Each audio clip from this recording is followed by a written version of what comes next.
నేను ఎప్పుడూ తిరుగుతున్నప్పుడు ఆటో వెనకాల ఉన్న మీరు ఏదైతే రాస్తారో చదువుతూ ఉంటా.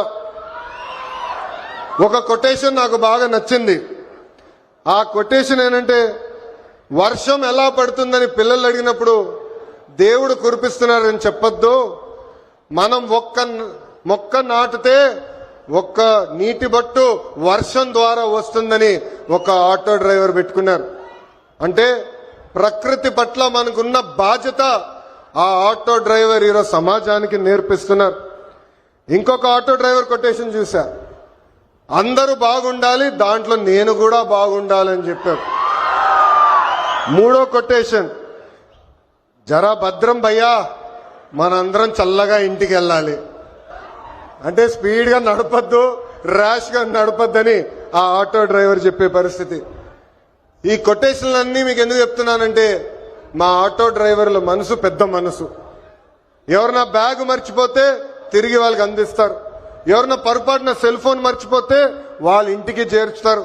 అంతేకాదు, విలువైన వస్త్రాలు దొరికితే ఏకంగా మా పోలీస్ సోదరుల దగ్గరికి వెళ్ళి డబ్బులో లేని వస్త్రాలు దొరికినాయి, ఇది మీరు జాగ్రత్త వాళ్ళకి చేర్చాలని చెప్పే పెద్ద మనసు ఉన్న వ్యక్తులు మా ఆటో డ్రైవర్లు. ఆటో వెనుక నవ్వు తెప్పించే కొటేషన్లు కూడా ఉన్నాయి స్వామి. అప్పు చేసి కొన్నాను, నన్ను చూసి ఏడవద్దు అని చూసావిడు. అప్పు చేసి కొన్నాను, నన్ను చూసి ఏడవద్దు. ఇంకోటి, హాయ్ అని ఆశ పెంచొద్దు, బాయ్ అని బాధ పెట్టద్దు. అంటే ఎప్పుడు ఆటో వెనకాల బండి ఉంటే నవ్వుతూ ఉంటాం. సమాజం పట్ల మాకున్న బాధ్యత తెలుస్తుంది. ఎన్ని సమస్యలున్నా, ఎన్ని ఇబ్బందులున్నా నవ్వుతూ ఆదరిస్తారు మా ఆటో డ్రైవర్లు. అందుకే యువగలం పాదయాత్రలో ఆటో డ్రైవర్లతో ప్రత్యేకంగా నేను సమావేశం ఏర్పాటు చేసుకున్నా. వాళ్ళు ఎదుర్కొంటున్న సమస్యలు నేను తెలుసుకున్నా.